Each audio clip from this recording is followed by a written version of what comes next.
Believe it or not, NBA All-Star voting ends in just 1 week, and while the Pacers might not squeak anyone on there, we'll discuss that. It's still fun to break down who could make the Eastern Conference All-Star team. So Shane Young is here, and we're going to do that today on the Locked On Pacers podcast.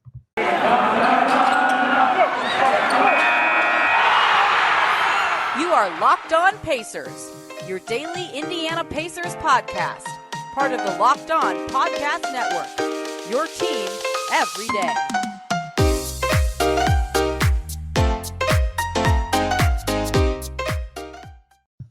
Happy Friday, everybody, and welcome in to another edition of the Locked On Pacers podcast, where we, of course, talk about the Indiana Pacers, as always. My name is Tony East. I cover the team for Forbes and the West Side Community News, and today, despite my normal intro saying we're going to talk about the Pacers, we're going to talk very little about the Pacers today, surprisingly. I wanted to do Eastern Conference All-Star so bad this year. I wanted to do it last week, but the Pacers decided to waive a player and mess up my schedule, which made all the sense in the world to do it when they had a 2-day gap. Whatever. It's fine to do it today. Today, we're breaking down Eastern Conference All-Stars. Do any Pacers have a chance or any Pacers in the mix? We will talk about the Pacers in this discussion. And I guarantee you, and I'll explain why at the end, there will be a Pacer at All-Star weekend, not necessarily in the All-Star game. Now, joining me to talk Eastern Conference All-Stars 1 through 12, plus probably some snubs, Mr. Shane Young from Forbes Sports, at the same place as me. We've written for several of the same outlets, I feel like, over time. Shane, how's it going, man? It's going great, Tony. When you approached me for this was it last week or 2 weeks ago? I can't remember when it was. It feels like it was a month ago. But when you approached me for it, I was like, yeah, let's do it, man. I wasn't planning on doing All-Stars this year just because a lot on my plate. But hey, any excuse to talk about, 15 guys or 12 to 15 guys. So, I approached you for this at Kyrie Irving's debut, remember? That was yes. That was the day. Kyrie Irving, not an Eastern Conference All-Star for me, by the way. If I could gripe for just a second, that game, by the way, or that post-game session, which is the only reason I came up to Indianapolis was for the post-game stuff.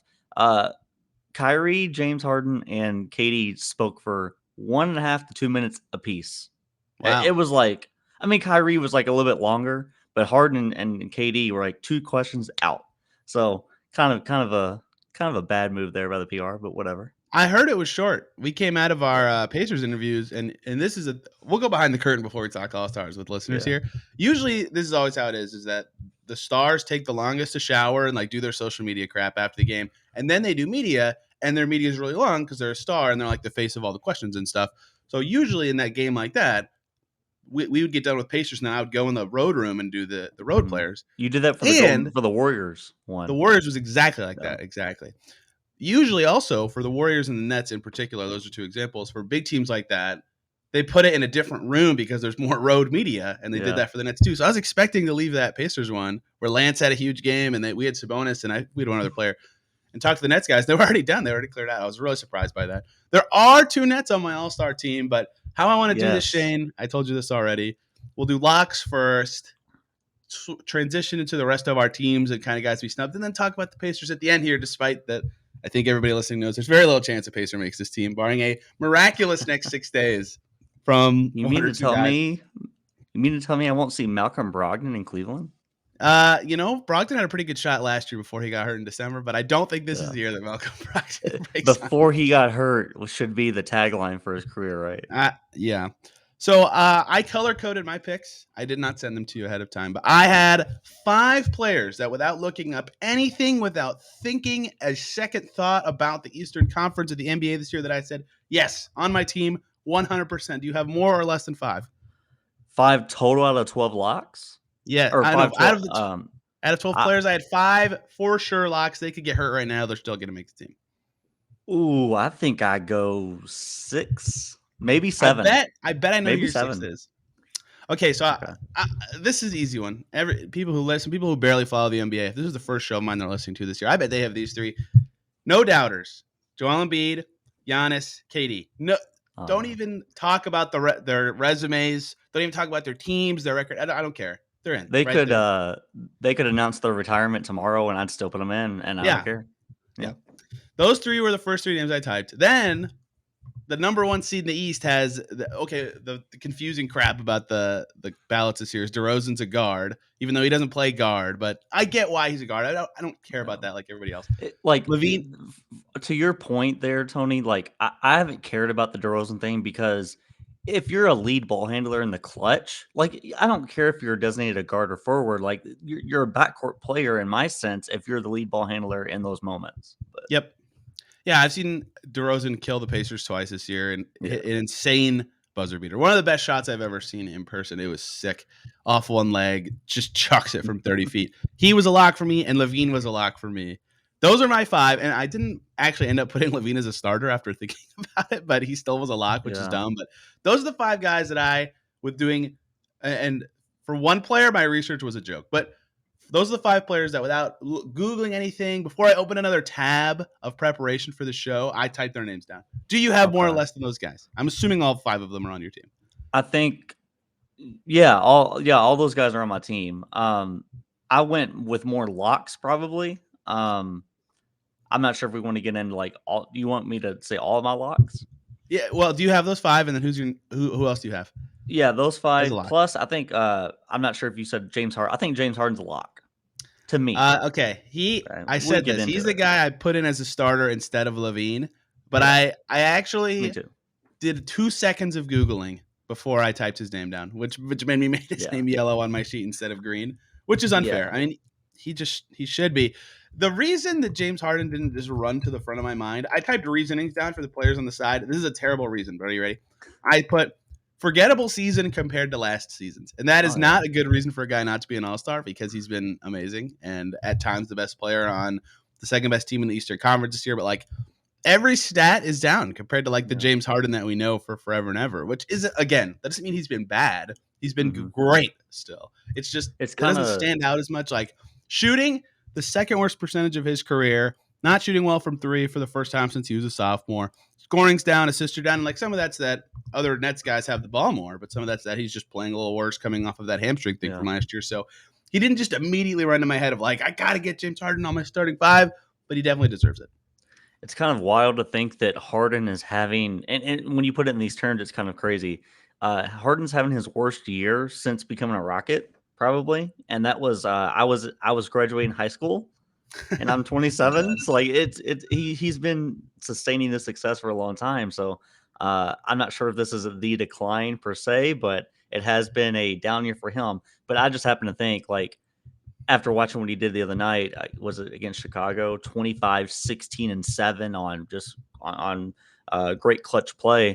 I think he's passing out of his drives a lot more this year, becoming more of that facilitator, and that's what Brooklyn has needed. So if you're the second seed, or now I think Miami is actually surprisingly the second seed, but if you're in that mix, I think you deserve 2 All-Stars. And to me, Harden's numbers have been trending upward enough to where I put him as a lock, but it's semantics.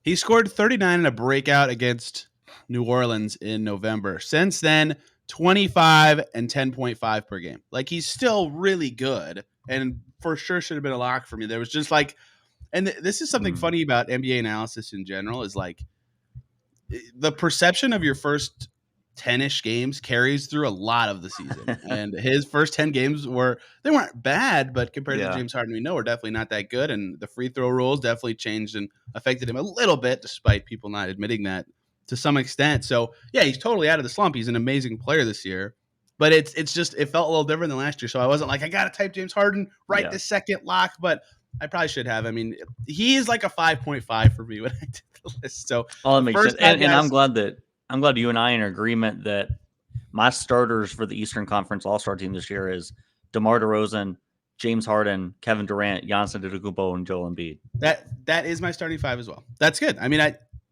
besides Levine, Harden, like I don't think there's a way to debate any of that, right? Yeah, especially the front court. Try to debate Giannis out of here, who probably just took a lead in the MVP, which take out the probably. He is the MVP leader now. I mean, the dude, what he does in 30 minutes a night, those Mike Budenholzer minute limits, like still 30 minutes a night and dominating everybody. What they did to the Warriors last night, unbelievable. I mean, Draymond didn't play, so it's not like the Warriors, but Steph still played. Clay still played. Or Yeah. Oh. Disgusting. Disgusting. They were unbelievable. That was the best Chris Middleton game in a while. He's not been that I got awesome. a guy that we might not talk about. We will very scarcely talk about Chris Middleton today. Yeah. I did type his name, but not for the reason you think I type his name. Hey guys, short little break here to talk about the good folks over at BetOnline.ag who would like to wish you a happy betting year as we continue our march to the playoffs and beyond. Football playoffs coming up tomorrow, and BetOnline remains the number one spot for all the best sports wagering action for 2022. New year, they've got a new updated desktop site, a new updated mobile website. You can sign up today and receive your 50% welcome bonus on your first deposit. All you got to do is use our promo code LOCKEDON to get started. Football, basketball, hockey, boxing, UFC, your favorite Vegas casino games, they've got it all. So don't wait. Take advantage of all the amazing offers available for 2022. BetOnline is the fastest and easiest way to wager on all your favorite sports. BetOnline is where the game starts. Let's move to the reserves. I have in my reserves 3 guys that I, after very, very little research, said, yes, you deserve it, being on my considerations list. Actually, we did 6 guys already, so I guess we're only doing 6 of the 7 reserves. And 3 guys that took me a lot of thinking. So how do you want me to do this, Shane? Do you want me to do my 3 guys that were very easy choices for me, or all 6 at once?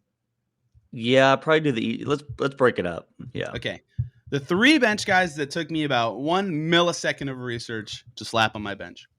One is Trey Young. Trey has been ridiculous this year. The Hawks suck, and the Hawks don't suck because of Trey Young.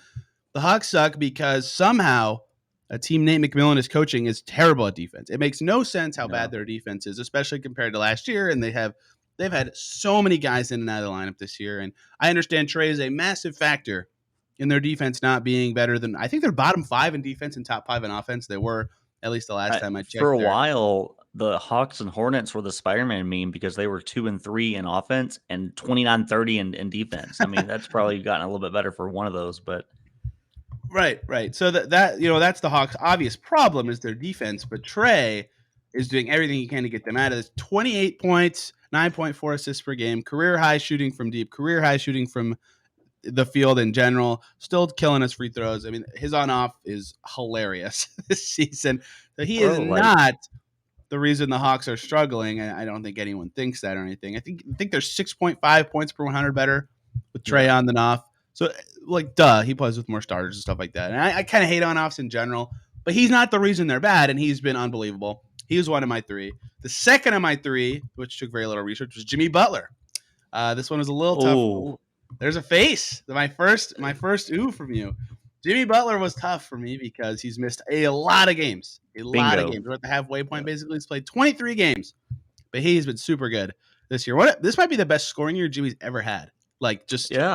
From his arsenal-wise and getting to his spots-wise, he's still not a good shooter, but he has been tough to guard when he plays this year. Again, understandably. If you kept him off because he hasn't played very much, I would understand that, but I kind of subscribe to the whole, best 12 guys in the position constraints that we were given. Best 12 guys, and Jimmy definitely has been one of those. I think he's at 23 games right now. 23. Yep. And I still didn't even put him as a this is tough for me. I said yes. He's been that good that I kept him in there. The Heat have been unbelievable. And the Heat got Lowry, obviously, so they're way better than last year on paper, but they've been way better than last year in execution too. And the gap is bigger than the Lowry production they've had. And the third guy that I said, this took me very little research. This one I think will surprise you more than Jimmy. Fred VanVleet. It took me 2 seconds of, I know how good he's been, and the Raptors are on an effing tear right now. They are slaughtering everybody. I mean, he's been unbelievable. His advanced stats are insane. And I don't care what your favorite advanced stat is. Go to the list of every player and sort by your favorite. Let's do Raptor, EPM, BPM. Let's do them all. There's a million stats. I don't care which one's your favorite, but go sort by it for every player. I guarantee you, Fred VanVleet's top 15 in the entire NBA. It's not a crazy case that he's been a top 20 player in the league this year. It did not take me very long to slap Fred VanVleet on my team. Those are my 3 guys of the 6 left that I said, this is easy. You're on my team after a little bit of research. When have you seen a guy at that height who probably isn't, he's definitely not 6 foot. I don't know what he is. I don't know what he's listed, but a guy that ranks in that top upper echelon in the advanced metrics, usually those trend towards bigs or wings or 6'9" guy, so it just seems a bit absurd that he is up there this year. But and especially on Insane. a team that's not win. They're on a winning streak, but a team that hasn't really won at that level all year. Typically, that goes to the winning guys as well. So, Freddie, I don't even know if it's a hot take to say that he was going to be one of my reserve locks. Like he was going to be a lock on that team for me. I didn't put him as like one of our technical like 6 or 7 locks, but for me, he deserves that. Yep.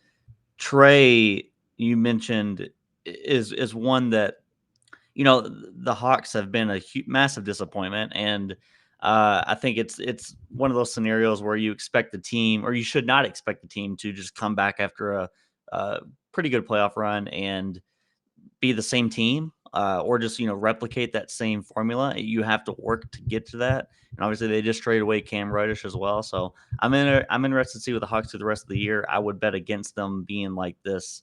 I think they might get into the play-in, but I would be surprised if they even make it into the actual playoffs.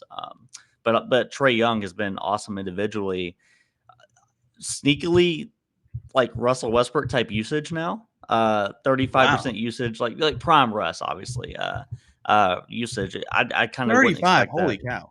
Yeah, it's a pretty high usage, and still dictating the offense with his passing. So if you think about it, I don't think we've seen a player outside of Russ in 2017 Oklahoma City have like a usage and assist percentage that high. Like every movement on the court is kind of dictated by him when he's out there. So for me, yes, I would put Trey Young there. The scoring, you at some point you have to put the ball in the bucket, and that has been something that he does well, and he's having a slightly better individual year than Luka Doncic probably. So it comes down to all that type of stuff with him. So I think Freddie, Trey Young. For me, honestly, Tony, I have to have Drew Holiday. Like that's a There reserve we go. lock for me. So I'm Wow. gonna put Drew Holiday. Yeah, reserve Okay. lock. Okay. Drew Holiday, not on my 12. We're going to have Oh our first disagreement man, with Drew Holiday. He's the 13th guy on my list. that's it's fair. I kind of over exaggerate those reactions a little bit, but it's fair. I think No, the he's Bucks. been awesome. I don't want to be like, Yeah. what are you doing, Shane? He's been Mhm. awesome, but he's If the not Bucks making are it. going to have 2, which I'm not just putting Drew Holiday on there because the Bucks need to have 2. I think he's been a massive reason that they have kind of turned it around. I mean, Giannis is obviously going to be he should be the MVP at this point, but I think Holiday's defense, point of attack, shooting well from 2, still getting to the rim at will. It seems like Holiday hasn't slowed down. The ankle injuries are a big concern. It's something that he's going to have to deal with, I guess, all year. And that stuff. If you don't sit out for a month, you're going to keep on having problems with it. So hopefully that doesn't sneak up to him at the worst time for Milwaukee. But I think regular season wise, put him in Cleveland.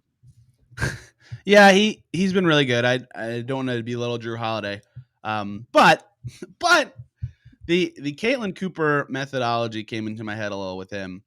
And when she talks about all-stars, which is very rare, she's not a list person, she's not a ranking kind of person. She says that one of her deciding factors is this player takes the most game planning to play against. And I think Drew's defense does take a pretty substantial amount of game planning to play against, but not as much as the other 3 guys that I end up putting over him for my end of ballot spots. I can't believe. Do you have Jimmy on your team? I have to ask right now. He is. So you know how we do, like, at least on my notes, I have the starters, then I do a couple spaces, then I put my reserves, then I put a couple spaces after that for maybes. Okay. Jimmy Butler has been, when he's on the court, I think this is important to explain. When he's on the court, Jimmy Butler is one of the 10 best players in the NBA this year. I think that should be a given. But I cannot stomach the missed games. Yeah. And I actually tweeted about it whenever he went down with that ankle twist in Golden State. I guess last week or the week before. It's a bummer because I mean this is like all NBA second team stuff for Jimmy. Considering it's gonna be impossible to beat out Katie or Giannis in the first team, but like this is like the best he's ever played. To your point, I think you said it's the best scoring. And if you look at his free throw rates, I don't think any player that size, Jimmy Butler size, 6'8", 6'9", whatever he is, should be mirroring like DeAndre Jordan, Haka Jordan, and Haka Dwight free throw rates. It's quite absurd, but the guy somehow gets to the line whenever he feels like it. I think it has been like the best overall scoring arsenal that he's put forth in the NBA season. The problem is like he's probably like at this point 800, 700 minutes below all these other guys that we're talking about. So it gets a little dicey for me. But if you ask me, gun to my head, I'll put him there.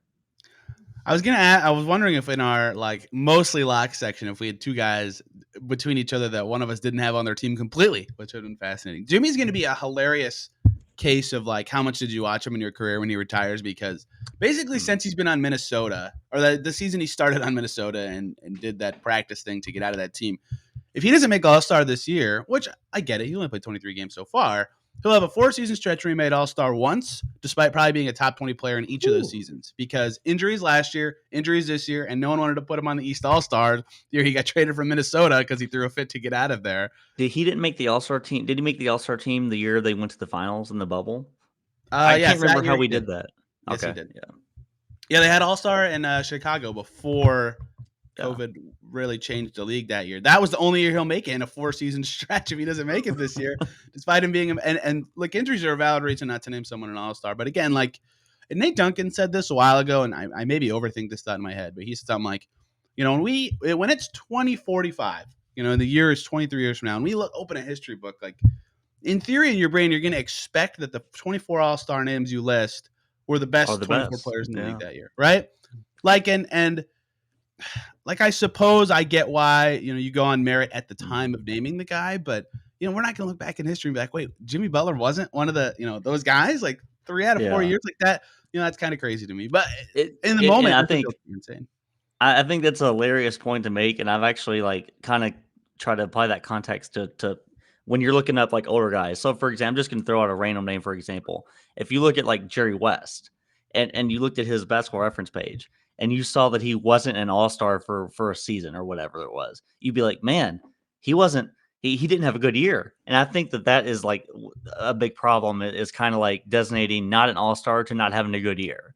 So I agree that like if Jimmy has been in 23 games, one of the best forwards in the NBA, like you kind of have to go with that as long as it makes sense. Like if he was at 13 games played or something, and he wasn't going to get to that 30 mark by the All-Star break, then you could probably haggle with that. But I think in your context, if Jimmy comes back from this, if Jimmy comes back and stays back by the All-Star game, he'll be at like 30 something games, 35, 40 maybe. So everybody has their lines for minutes, which I'm totally okay with that, and the injury reasoning for a guy not making it.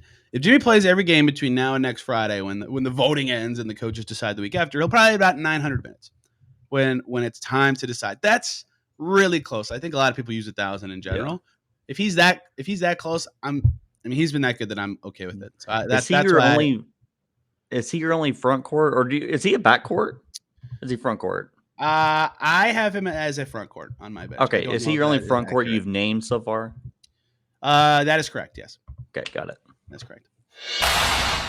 One more break here, guys, to talk about the good folks over at Built Bar. It's the new year. That means it's time for New Year's resolutions. And if yours is about getting fit or getting healthier, include Built Bar in your plan. They're protein bars that taste like candy bars. And if I can interject, I would say they taste better than candy bars. They're 100% covered in chocolate, soft and easy to chew protein bars. And I think Nate Duncan said it best when he said, they're the first protein bars that don't taste like you're eating the inside of a sawmill. You want healthy? They're healthy. You want delicious? They're delicious. There's so many good flavors. I love the peanut butter brownie, but there's a lot of popular ones that listeners have reached out to me and said they enjoy. Most of them contain 130 calories, only 4 grams of sugar, only 4 carbs, but 17 grams of protein. Way healthier than a candy bar. Way better. You've got to try them. Go to Built.com. Use our promo code LOCKED1515. You'll get 15% off your order. That promo code again is LOCKED15 for 15% off at Built.com. All right. We're moving on to the final segment here, which is our debatables plus the Pacers. And I did type a Pacers name in my considerations, but not on my team at all.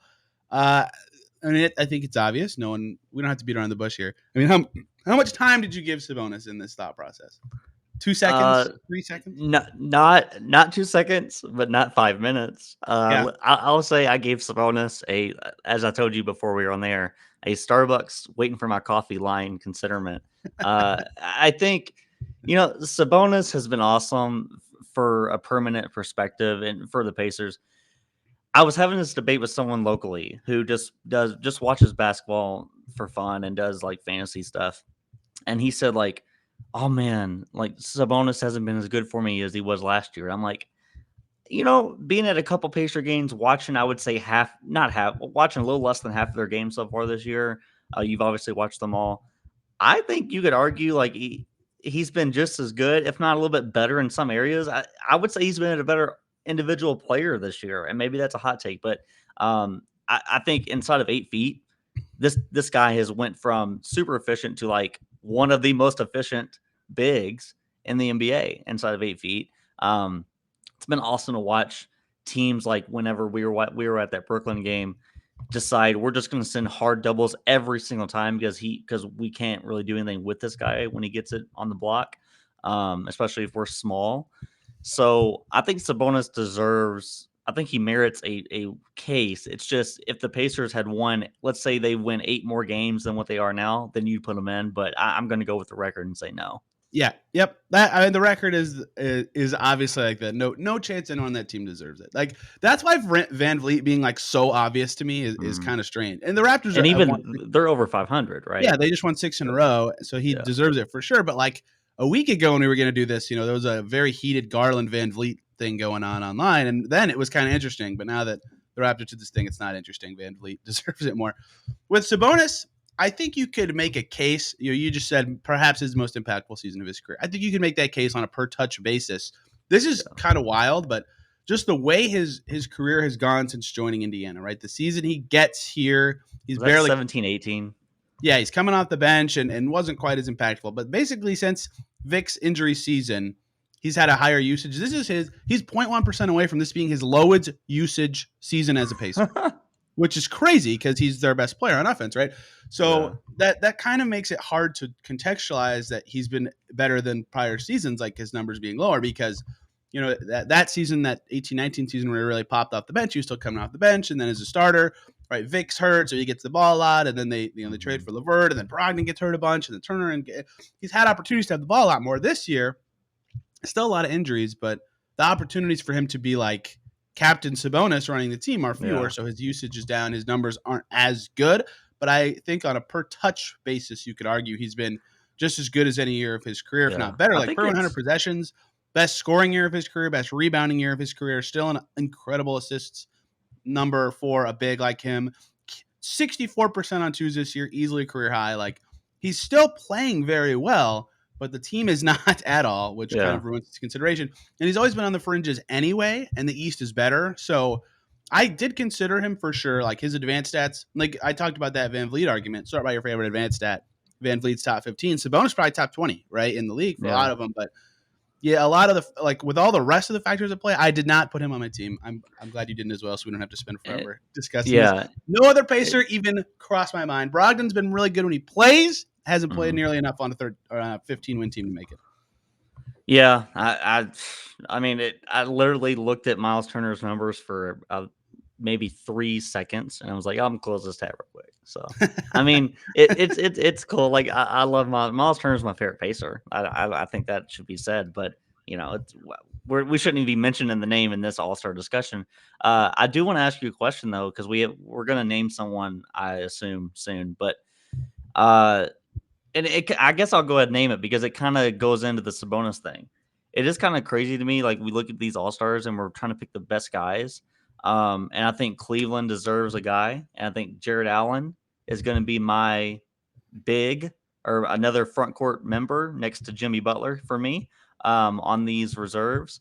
So, Tony, I got to ask you, number one, do you have Jared Allen? And number two, if we're talking about the best guys, although Domantas Sabonis has not had a good team year, a good team record. Like I think to me, Sabonis is better than Jared Allen. He's a better player to me. Maybe I don't know if that's a crazy take, but he's better to me.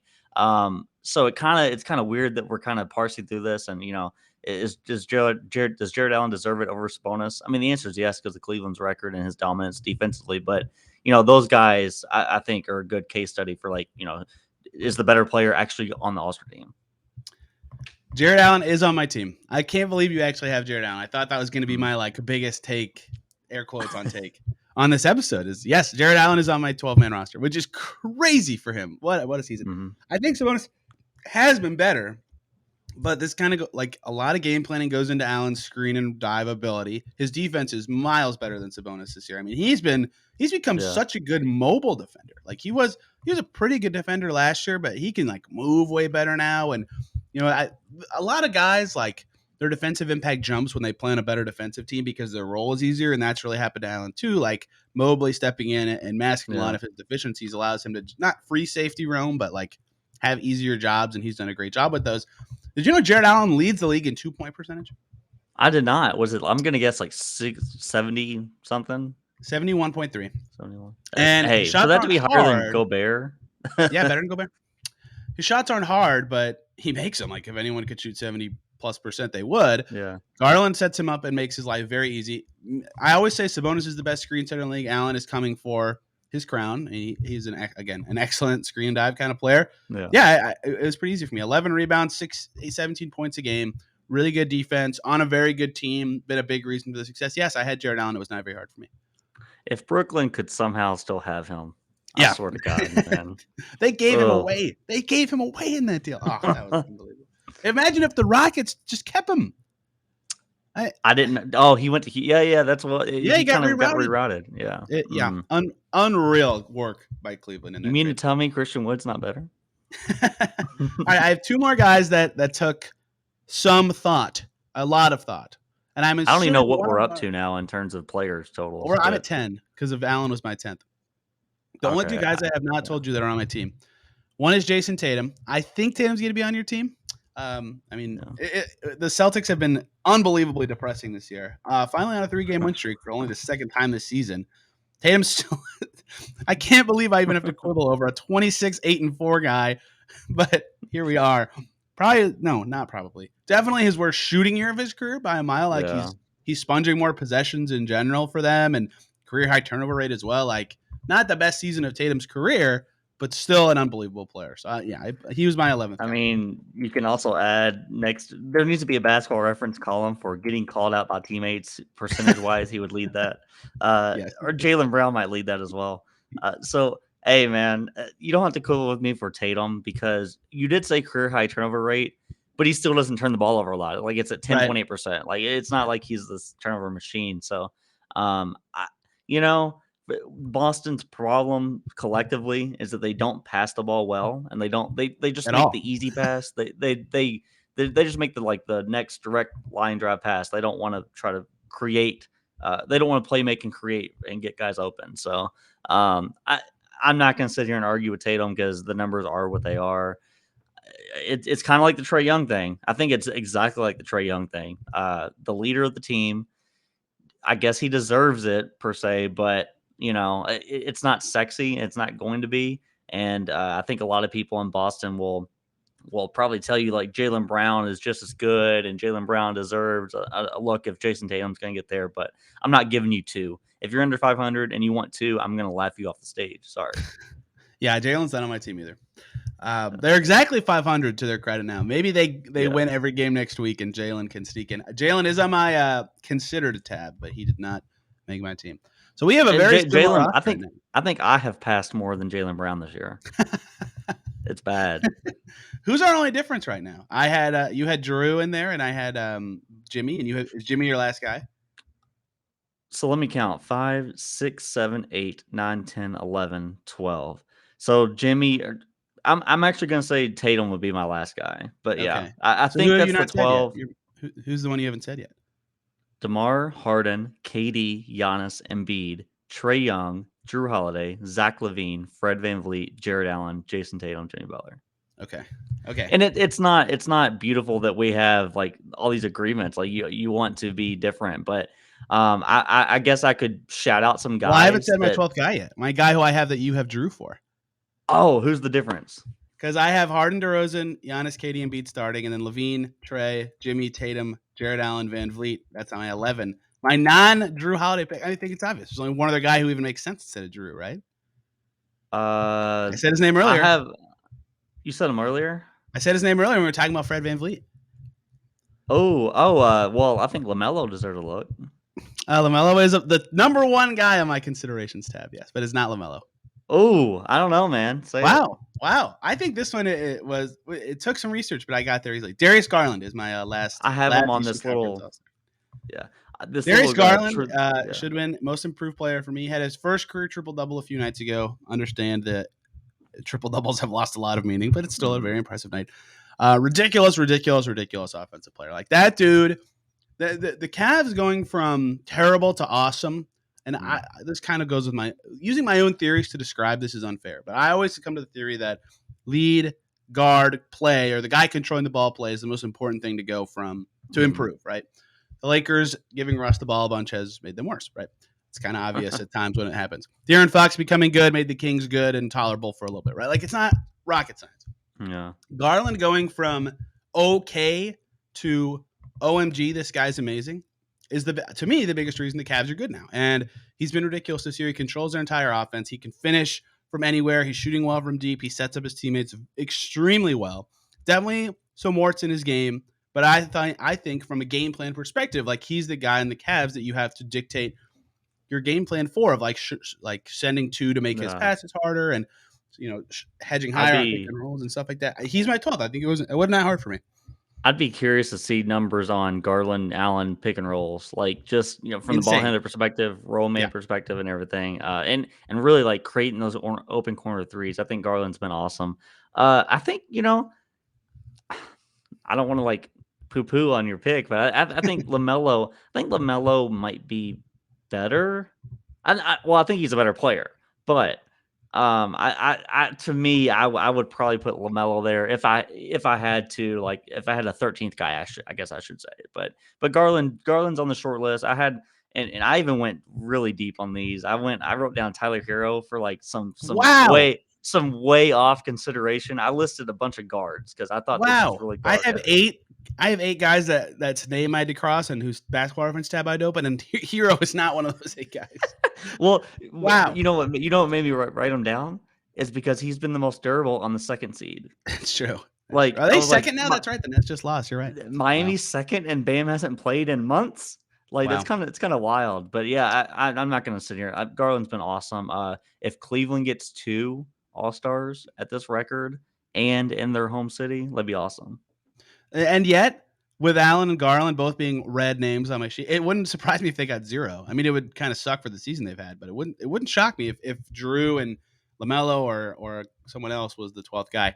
Let me tell you my 5 guys in my considered area. 2 of them, the top 2, by the way, are 2 guys that you just talked about, LaMelo Ball and Drew Holiday. I thought very hard about Drew. And like the Hornets are 7th in the East, and they have no one on my team. Like they've been pretty good. It's surprising they have absolutely nobody. I considered Siakam quietly having a good year after not playing at the start of the year very much, although not quite worth it. Definitely was warty when he came back, but has formed into quite the player and approaching quietly the best season of his career, despite having some inefficiency issues. Sabonis was in my considered, but barely. And then you mentioned the Heat's awesome record. Kyle Lowry was in my considered section. Lowry's like, and you know me well. I've never been a per game number guy, but it would kind of be disgusting to put something like that, to put those numbers on All-Star team. I think at some point they have to matter. The shooting, what's he shooting from 3? Because it's like 30 something. It's like 32, 33% maybe. For him, maybe I'm on. Yeah. By the way, I know this ain't a Heat podcast, but Tyler Hero, 25 and 4, 46 on 2s, 38 on 3s, 87 at the line. I mean, the guy's been good. He'll make it eventually, I think. Yeah, he'll make it eventually. He'll make one. Whenever the All-Star game's in Miami, just put him there. Okay, so I also have a tab called Shockingly Did Not Consider. 3 guys that are awesome players, both by reputation and talent, and require game planning against, and I didn't even open their tab. I've watched enough of them to know they're not going to make it. And those 3 names are Jaylen Brown, Chris Middleton, and Bradley Beal. All great players, not all-stars this year. Wait, who was the second name? I heard Bill. Beal, Jaylen Brown, and Chris Middleton. Yeah. We talked about Middleton a little bit before this. Like Middleton is, I don't even know what you want to call this season because they won the championship. He was incredible in the finals. I mean, dropping 40 bombs everywhere in the finals. And now it's just like he's not an all-star. Kind of weird. Do you know the last time Chris Middleton shot below 44% before this year? The last time he shot below 44% before this year. The answer is never. He has never shot below 44% below this year. He's still great, but definitely the worst year of his career. You mentioned Jaylen Brown never passes. Beal's been all over the place for some reason. He's still really good some nights, but like Beal's probably the best player. There's sometimes I'm watching the Wizards and I'm like, I don't feel your presence at all in this game. It's the weirdest thing. So I did not even consider those three guys. Is there any other name in the stratosphere of the East that you feel like we didn't say? No, on my little considerations, it's Garland, Hero, Jaylen Brown, LaMelo. Yep. So no, I think we got it, man. And really, if you think about it, it's a fun exercise because the standings are so wacky. Yeah. No one expected Chicago to be 27-12, maybe unless you live in Chicago. No one expected. I think Atlanta to be 17-23, and I think it's hilarious that I think we should at least mention that last year Julius Randle was third team All NBA or second. I think second team All NBA. Yeah. Second team All NBA. It's insane, and now he's just not even being mentioned until the 39-minute mark of this podcast. Yeah, Julius Randle and another guy, Jeremy Grant, make it 39 minutes before even being said, but they have no merit to make the All-Star team this year. I don't even think about it. You know, it's like, you haven't been good enough. It's not really hard to. You don't want to give the Orlando Magic any players? No, I didn't even. No, no, I do not. Okay. It was actually not surprisingly like Drew Garland was definitely the hardest for me, but wasn't that hard for me to pick my guys this year? Yeah. Usually, I have a little more trouble than this. It'd be a lot harder if Kyrie played 30 games. Like I don't know what we do. I think you'd have to say bye-bye to Darius Garland for sure. I agree.